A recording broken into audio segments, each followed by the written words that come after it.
Hi, welcome back to the Love, Truth, and Power podcast. On this first episode, my husband and I will be discussing the memoir, What Coffee Taught Us About Love. Let's get into it. How are you so near divorce and we as your children did not know about it? And I'm sure there was multiple times I probably were near divorce. I remember y'all sitting us down once. But in this particular situation, how did we not know what was going on?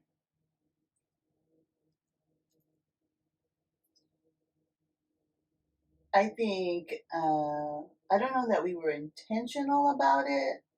Everything with us is intentional, so maybe so. I think not only when it came to us getting, seriously considering divorce and getting an apartment and everything, I don't think that we had to rethink how we had thought all along. All along, we wanted to keep you guys young and innocent for as long as we could.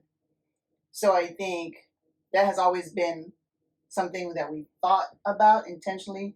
Who you guys visited, what you did, all that stuff. We wanted to make sure that we protected you and kept you away from adult stuff for as long as we could. So I think when we confronted seriously considering divorce, I think we just kept practicing what we had been doing all along. I don't know that we intentionally said, let's keep them out of adult stuff, but we had just been doing that all along. Do you agree or? I agree. For one, we didn't want to hurt you guys. And for two, when we start sharing adult stuff with you, then things change. Your emotions change, right? And the way you see things. We tried to keep you young and innocent and just worry about the things that you need to worry about. And we just had to work it out, that's all. There was always skepticism about telling you guys anything that looks so negative. We're grateful for that. Yeah, but so like for people with children who are considering divorce, when do you think is the right time to sit your kids down and tell them? When you know it's over. When you truly know that it's over. I think everything can be resolved, everything can be worked out. Most everything just depends on the situation and the people you're dealing with. So I just think you wait for the last minute. You know. But as adults and as individuals who know each other, one of y'all know that it's over, right? So it's just a matter of coming together and saying, "Hey, look, this is done. It's over. Let's move on." At one point, though, you did tell us. So did y'all have a conversation amongst yourselves before you came to tell us? That was more so your mother wanted to tell you. I ain't never want to tell you anything. Because y'all didn't tell me. Yeah, I was going to say, I think it's just me and Sil. Yeah, I'm your father. I'm not doing that. No. And if you remember the conversation, your mother did most of the talking. I was like, yeah. So, yeah. And I think by that time, for us, again, to your question, like when should you tell people? I think by that time, I had gotten an apartment, so it looked like it was over.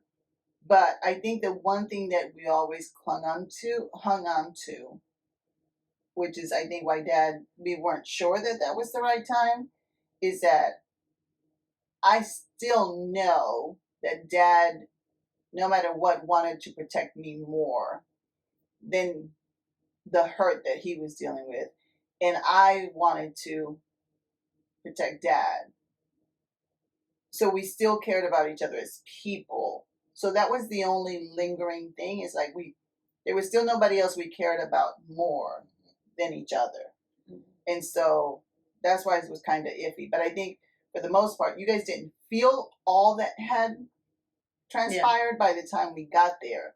And like I said, I think for us, it wasn't that it happened in that moment. They were like, oh, we're not going to expose them to arguments or this or that or the other. I think all our lives as parents, we had decided we would keep you as innocent as possible, keep you away from adult issues, whether they were issues between us, issues about bills, issues about anything that was serious and that you guys weren't prepared to handle as children, nor should you handle as children.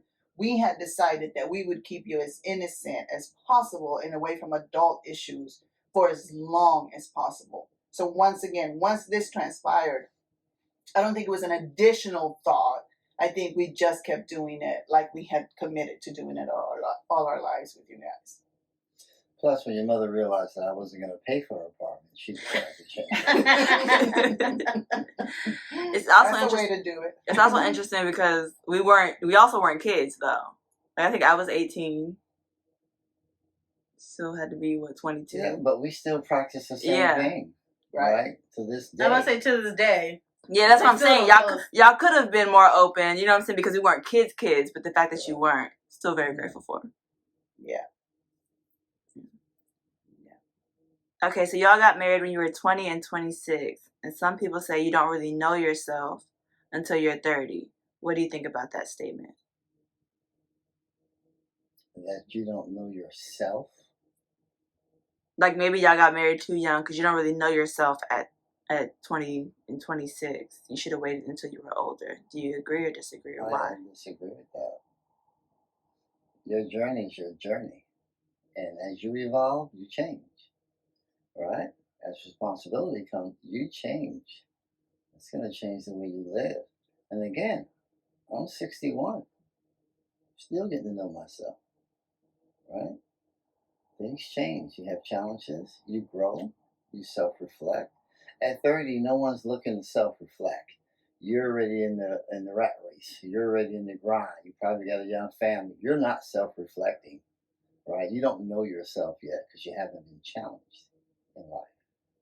Yeah, I think for a lot of people say you're at 30, you're mature and you know yourself. But the reality is, if you're married or not, really, at 21, nobody could have told you that at 25 you were going to be this person, and at 25, nobody could have told you were going to be 30. And I think now that Daryl is 60 and I'm in my 50s, nobody could have told me at 30 that this is who I needed to be at 50 something, right?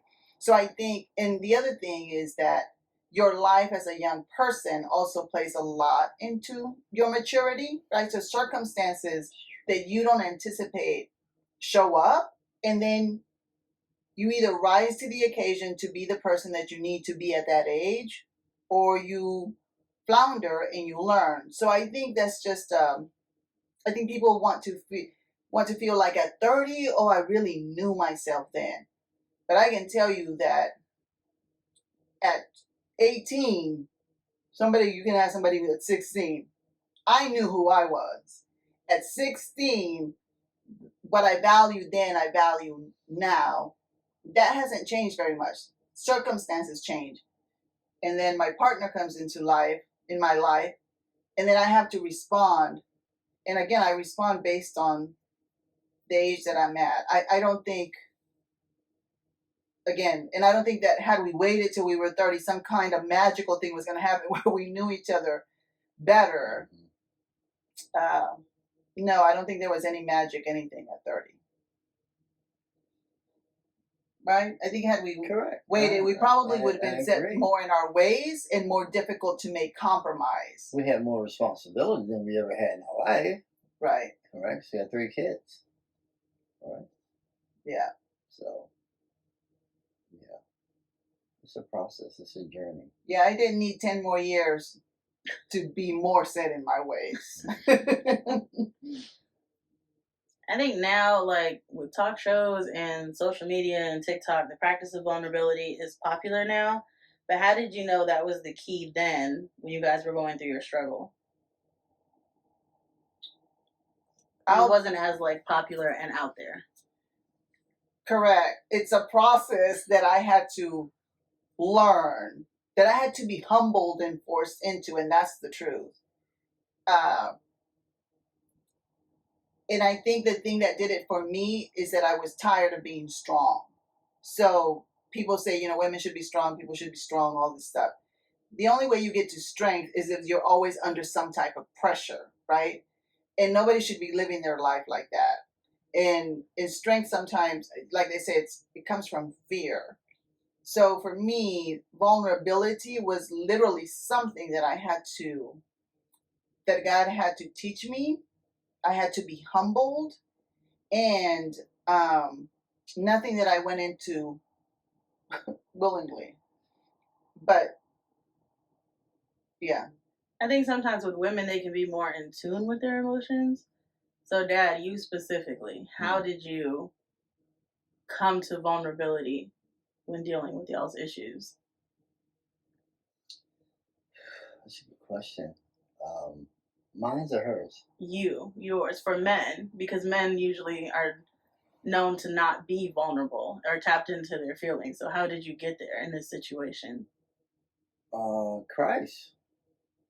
Christ got me there. That's the truth, because you're never going to be vulnerable unless you're truthful with yourself. When you start talking the truth about where you're at and what you're dealing with and your struggles, being truthful, then you're going to be more vulnerable. I didn't get there until, Christ came into my life, and your mother being the example coming to Christ before me. Again, pride is strong, and it lives today in me. So I don't want to make it seem like that I'm all this big vulnerable person, and I'm not. I'm not. Your mother, she still has to beat some things out of me, because I still have the concept that I think what I'm doing is right, my way. I'm right. I'm going to protect you, or whatever. I don't want. This is not for you. I'll deal with it myself. Let me deal with all of this. It's not for you. So, for me, then I had to be truthful that I needed to talk to somebody, right? I needed to open up, right? But I had to go to Christ with that. It was mercy and grace. Oh, so your book covers like a 5-year span of time. What is one thing you wish you would have known before that season hit? Christ. Sure. I wish I would have known.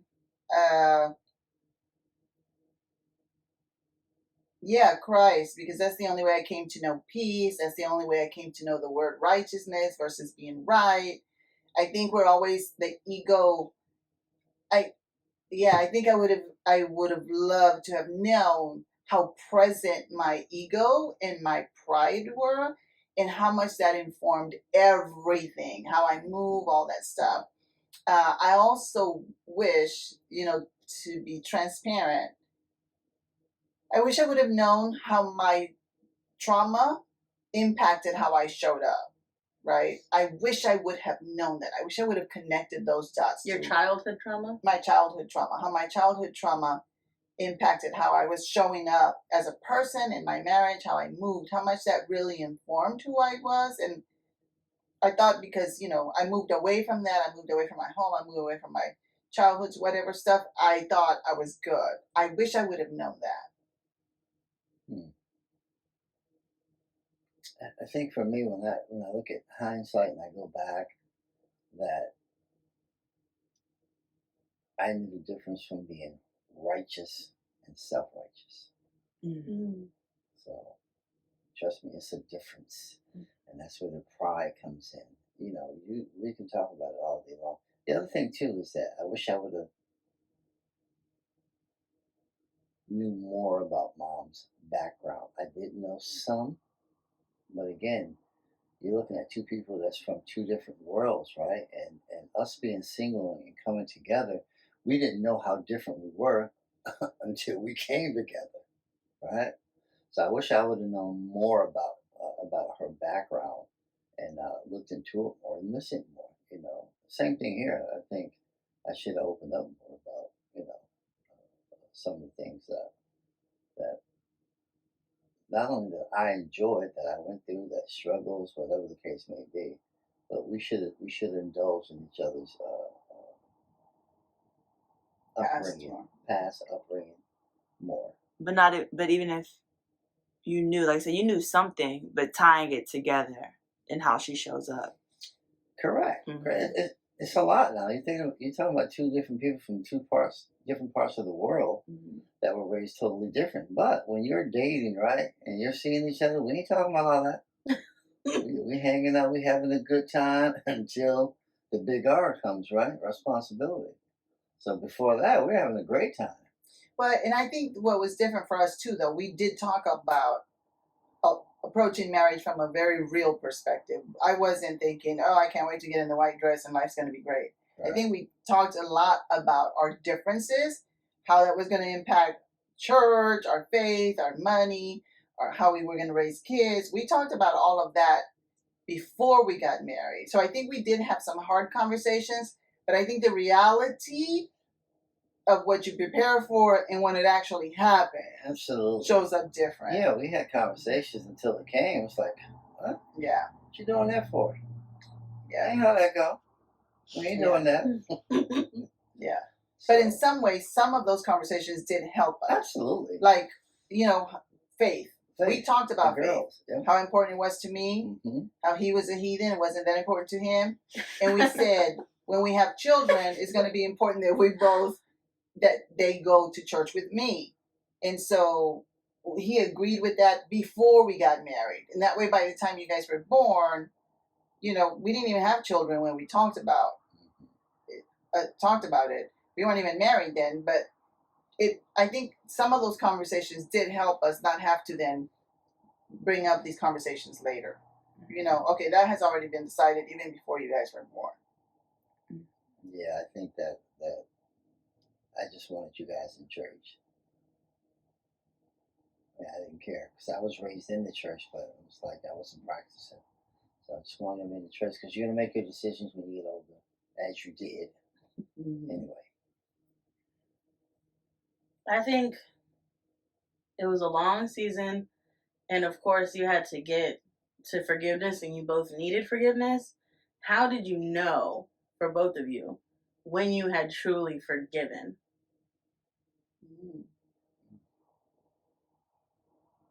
Because I've been married for almost 10 years, and I still ain't got it. Oh, man. For me, I had to self-reflect. Because a lot of what I was probably upset about really had nothing to do with your mother, right? And I was sparking that and not knowing it. That was me setting that off in her and didn't know it. I'm prideful. Said that twice. And you have to deal with that and acknowledge that you are prideful, that there are some things that you have to listen to, that you have to see, and show that where did you play a part and as I would say, the destruction path that we went down. And what do I see? Again, I still do it to this day. We'll have conversations, and I'll tell your mother, I got to think about it. Let me stop. Let me go self-reflect and see. Yeah, I played a part in this. Yeah, I can do this better. So I had to look at self-reflect and see what part did I play in us even getting to that stage of wanting to get a divorce. That was a lot. Yeah. So accountability is how you knew. Accountability, self-reflection, absolutely. And then I can go back because I know what part I played. So then I can look at the situation totally different instead of just focusing and looking at your mama and being disrespectful and all this stuff, blah, blah, blah, blah, blah. So I looked at myself first. I would just say that's very powerful. For me, it's the same thing. It's reflection. And that's what I talk about to most people is the power of reflection, because that holds you accountable, right? So no matter the situation now, no matter what the situation is, even if I feel hurt, even if he is wrong, it's like Daddy said, what is my part in this? Why am I hurt? So, like I said, even now, if there are things that Dad might do that hurt me, I think about, what about me in this? What is the thing that's bothering me about it, right? Because even if he's wrong, there's something in me that is allowing me to be irritated about it. So what is that thing? Triggered. Mm-hmm. And so for me, is that in thinking about, okay, Christ forgives me, I have to extend the same forgiveness. But the practice of it for me to get to forgiveness is reflection and accountability. If I stop looking at him, if I, like I said, and he says to me, if you take your eyes off of me and I take my eyes off of him and he takes his eyes off of me, then if I see my part in it, it's easier to forgive because then I'm like, oh yeah, I was really messed up there. You know what I mean? So I think forgiveness is easy to say, God expects it, but the practice of it is self-reflection and accountability. Yeah, and forgiveness is forgiving is part of healing also. Yeah. So that's a part of healing. So how much would you say was in y'all's reconciliation? Was it individual and together? Like how much work did you put in? Like 50-50? Or what do you think it was? Into the relationship? Yeah, like how much, like to reconcile y'all's marriage, how much effort did you have to put in just working on yourself and then y'all coming together and working together? Yeah, there is no 50-50 in marriage because then there's not enough. Yeah. In anything, even when it comes to reflection and healing and reconciliation, I think reconciliation is like reconstruction. Like we had to realize that we were completely broken. And I think once Daddy admitted every way in which he was broken, and that's why he was showing up that way. And once I admitted every way in which I was broken, and I admitted that that's what was informing what brought us to this, then the work of it for me started for myself first. I had to first work on myself. Oh, that's what's triggering all of this, right? So now what? Now it's the process of dying to self. So to answer your question, yes, it's the work that I have to do. There's no way I can work in my marriage if I haven't first worked on myself. No way. There is no way we would still be here if it wasn't that I did the work on myself first and be really honest with myself about who I was and how I was showing up. Yeah, I agree 100%. That's exactly what I was going to say. It's 100% me. I have to do me first. I can't be looking at trying to build something when I haven't built myself up. I can't amend something when I haven't amended. You know what I mean? I haven't healed. I haven't addressed the healing process either. So that was the first things first. And I think once we got to that point, then we started looking at how we're going to be outserve each other. I think that's been our goal ever since. I think before this season, y'all had been married over 20 years. So old habits die hard. So how do you bring it to your partner's attention when they're falling into old habits?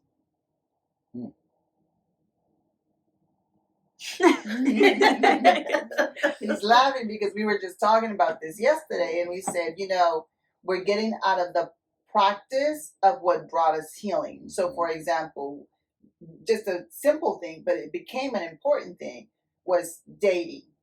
So in our part of our healing, we started to date each other, right? Have fun, carve out that time, which we hadn't done in our 20-some years of marriage. It was like life was busy, life gets busy. We have kids, all this stuff, and everything else is priority. So that was part of what contributed to us breaking. We never spent time with each other having fun or dating. And also, the budget and all that stuff comes into play. So we were just talking about this yesterday. I'm like, we've gotten out of the practice of dating. We have to put ourselves back on the schedule, right? And we have to go out and have fun and, just the responsibilities of life. I think after COVID, it's been harder to get back on the routine, but did that answer your question? Like, how do we keep it going and what brought us? It's the practice of certain things that we decided we would do. I think if you see your partner falling into old habits, how do you bring it to their attention? Is it a conversation? Do you do it playfully? Do you have to be careful how you word it? Like, how does that work? If y'all both fall back into y'all's pride, how do you hold the other one accountable? That's exactly what it is. It's accountability, because when it happens, and we discussed this, okay, next time you do that nonsense, I'm going to stop you and I'm going to tell you, that's some nonsense you just did. That's what I was talking about before. And we do get to that point often. Often. That's one of the things that keeps things so fresh Yeah. and at peace, because we stop right there. And that's what we vowed to do that. Wait, Mhm. hold up. No. Put that toothbrush back in that thing over there. Don't even know what to say. Come on. Yeah. That small and that big, but that's small true. and that big. Daddy said, point it out to me when it happens. Because if I say something, because what do? Yeah. I communicate. I said, okay, this is bothering me, but I've already reflected. What about me? Yeah. And if it's definitely something that's bothering me, then I'll communicate it to Dad. Sometimes I communicate it to Dad and say, I reflected on it. This is what's bothering me about it. Am I right? And then he'll either say yes or no, or let me think about it. But for us, we don't believe each other, right? You did this. No, I didn't. Okay, point it out to me when I do it. So we do. Like Daddy said, we stop in the moment and say, see right there? That was the thing I was talking about. Oh, okay. And then you see it. And then, correct. Yeah, I did and that helps, like Daddy said, to keep things fresh, because then we're not holding anything. Oh, there he goes again, leaving that toothbrush. Oh, there he goes again, doing that. And I already told him about the toothbrush. We say it in the moment, and then it holds us accountable, right? And then we're like, okay, yeah, he was right. Okay, let me get that together. You know what I mean? Versus building resentment over time and not saying it. And the biggest one that hurts a little bit for both of us was like, okay, I ain't eating this. You ain't cooking with love like you used to. You ain't cooking with love no more around here. Come on now, let's get back to cooking with love. And we'll both say it to each other. She'll come like, I don't know what that was. What you just made? But see, we do it in the moment and we do it playfully. So like you said, how do you say it? I think at first it's like playful. You cook that mess again. It might not be as playful. Let's not go down that road again. I think, but one of the things that's helped us is that we're more honest because we love each other versus being honest to hurt each other, which I think is a big difference. Yeah. And it makes you reflect. You're like, okay, maybe I threw that chicken in the other way. I ain't okay. I could have did that much better. Right? I could have did that much better. Yeah. Yeah. Yeah, we're no longer trying to hurt each other, which is what I think is good. We're really trying to help each other improve.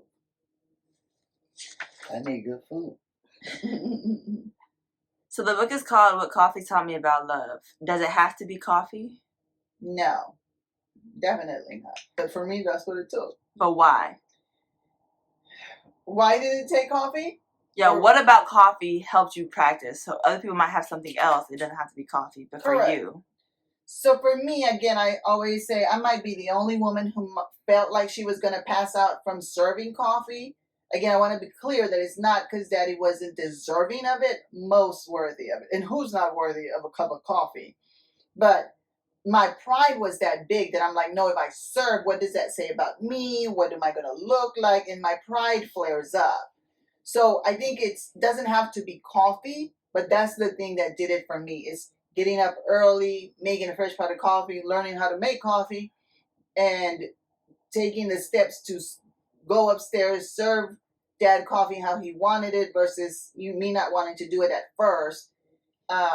So for me, I had to learn to die to my pride and love because this is the way he wanted to be loved. So I think that's important, is learning how to love somebody the way they want to be loved, not the way I want to love them. You know what I mean? So I'll cook you breakfast, but that doesn't cost me anything. But bringing you coffee to bed almost killed me. So does it have to be coffee? No. It's whatever that thing is that allows you to do something for someone else because they love it, not because you want to do it. So there's a lot of people who have different times where they're considering walking away from their marriage. What advice would you give them when they're already considering walking away?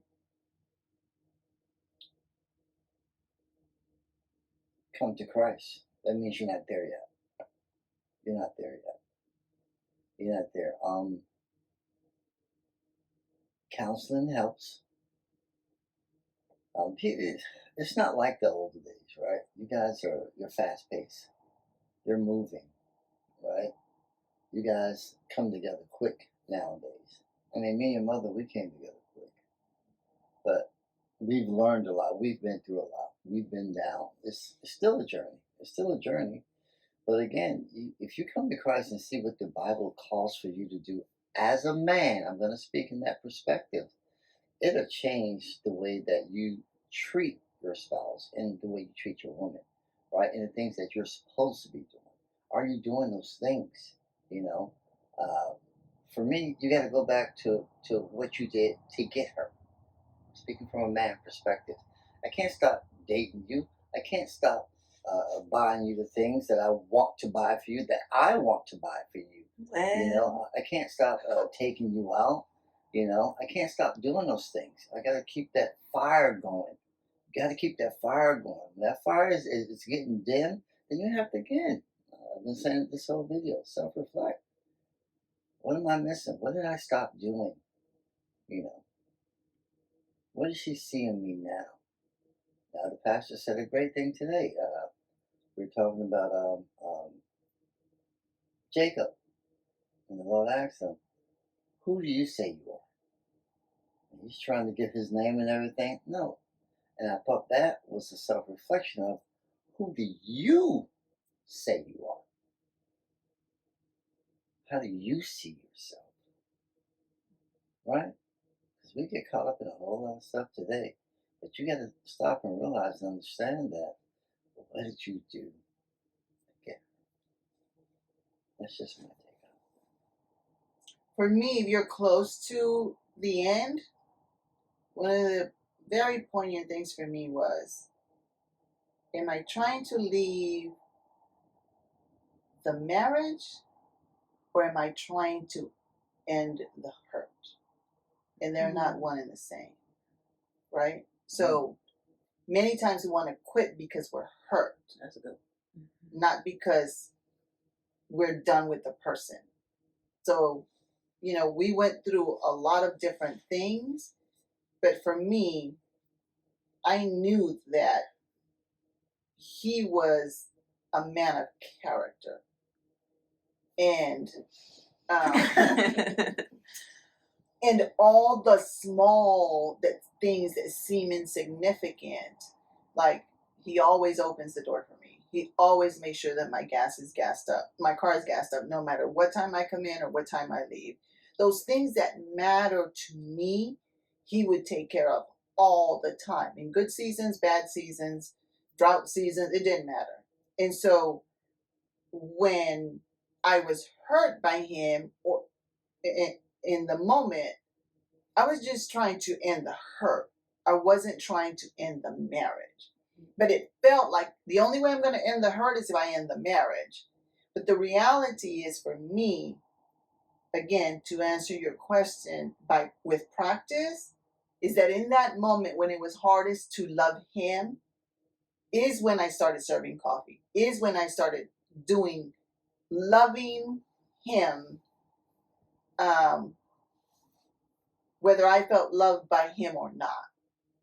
I did that practice of saying, okay, I'm going to give it all I've got, even if it hurts, because he is a man of character and I love him. What I was trying to end was the hurt. And the way that I ended the hurt was by serving him more, loving him more. And I think most times we think, well, he doesn't love me and he doesn't treat me like I want, and he doesn't. So you're trying to end something, but the reality is, you know, nobody's ever going to love you enough, but you can certainly love somebody a lot, and that makes you fall in love with him.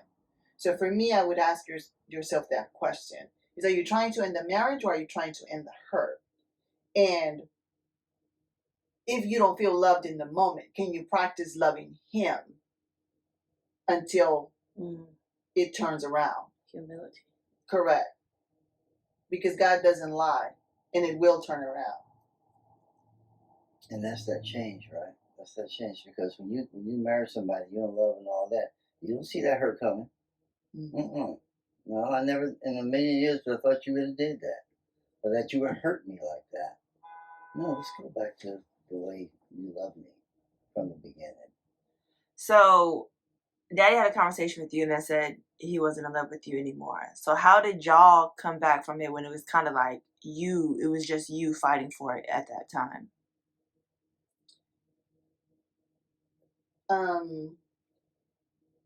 So I just have to go back a little bit. In the Bible, Christ, everybody knows Corinthians 13, right? Love is this, love is that, love is that. For me, I always said, okay, as long as that's what love looks like and that's what you're doing for me, I'm good. When we got in trouble and Dad said that I'm no longer in love with you, that's it. When in the moment, I remembered Corinthians 13, we decided, how do I live Corinthians 13? How do I love Dad? Again, through self-reflection, I was like, wow, I've always just sat here and let myself be loved. And it's my turn to pick up this marriage and fight for it myself. And the more I served Dad coffee, the more I did loving things, the more I practiced Corinthians 13, the more I forgave, the more I did not keep records of wrong, the more all of that. The more I practice it, the more I fell in love with Dad.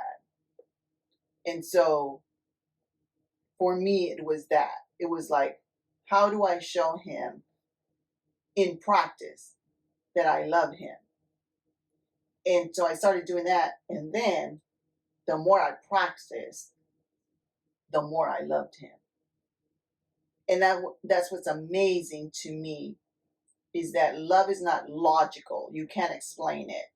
And now I know the more I serve Dad, the more I serve you guys, the more it's like loving a child. You don't love a child because of what they do for you. You love a child because you invest so much in them. You do so much for them. And the more you do for them, the more you love them. And so with us, the more I do for Dad, the more I fell in love. So how did seeing that dad make you fall back in love? I saw a change. I saw a change. I saw your mother making the effort to change. It wasn't easy. It wasn't always smooth, but I saw it. And again, that made me want to make some adjustments. When I saw that, then I slowly started falling back in love with her. You know, but I had to make some changes myself. But when I saw her putting the effort forth, then yeah, you know. And again, my kids played a big part. You had great kids. Yeah. And I wasn't trying to give that up. I knew that was. But it's also not easy, right? So since I was the one that, was very like disrespectful and whatever, and had a part in tearing it down, Dad did too. But I'm saying, when I started serving coffee for women, just because you're ready doesn't mean that they're ready to receive it. And the first time I served Daddy coffee, he literally looked at me and questioned me and said, "What is this about? What is this for? And are you trying to poison me?"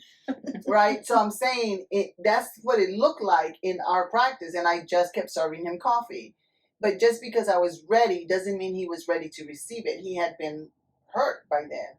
So it's just you keep doing it and loving and loving and loving and loving. And for me, it helped to remind how Christ loves me. No matter what I do, Christ loves me. So no matter what happens, I want to keep loving him. But again, it's not going to come easy. It's not going to change overnight. Do you really love that person? Then you just love him because you love him without expecting anything in return.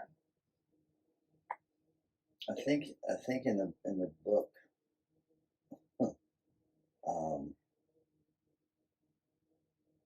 you can live the story and you can tell the story. It's something about when you read the story and when you read about yourself, when you read about some of the things that you did, and again, reflecting, but it was just something different when I sat there and read about myself. You can say all you want about me. I'm like, yeah, whatever. Keep moving. I don't care. That don't matter to me. But when I sit back and I started reading about some of the things and some of the hurt and the processes that we went through, it makes you like, is that where I was at? And then you come back and you can see this is where the Lord brought me. How did you feel about mom deciding to put that in a book? Because that is like a very personal journey you guys were on. Yeah. First things first, though. She's on her journey. I'm on my journey. So I can't, dictate to her, no, don't do that, don't put that in. This is her journey. This is part of her healing also, right? Mm. I can't say, no, don't do that, that's personal, I don't say that, blah, blah, blah, whatever the case may be, but it's also a healing process, right? And healing you never know how long healing's going to take, right? No one knows how long your healing is going to take. So, no, I had no issues with it. Even when we talked about it, it's like, no, I read it. No. It's your process, it's your journey. And that's what I can say about the book after reading it. I think it's a good story to read and see y'all's triumph, but you also reading it with your own self-reflective lens. Like, it's interesting to see y'all's story, but then I see myself in this book or how this book has helped me. That's what makes it a really good book. Yeah. And I think, like you said, the vulnerability and the rawness of how far we went, how much hurt we caused each other, but how it's possible to come back from the brink of divorce, or the brink of anything, really. You can, through vulnerability, like Daddy said, and reflection, I think it's more accountable and more empowered. You're empowered to, like, okay, it was my fault, then it's my responsibility to do whatever needs to be done. So, and I think, I myself who wrote it did not think I would be that vulnerable, because as you guys know, I'm very private, but to God the glory, like I said, because I can't believe now, looking back, how tough that season was. But for me, it's about giving people hope, and helping them through their own healing journey, and me helping them reflect to how they show up today because of possibly what could have happened in their past. But yeah, I want to say again, Dad was asking him, I have to give him credit because I read it to him and like, are you okay with this, with my name being on it? And he's like, the book is good. Why wouldn't you put your name on it? And there was nothing, not once did he ever say, no, you shouldn't, or that's too much information. Not once. Because we knew from where God had brought us from. And like I said, to me, it's giving God the credit for what he did in our lives. And she kept asking me, are you sure? Are you sure we good? You sure you good with this part? I'm like, hey, you don't have to keep asking me. Publish the book.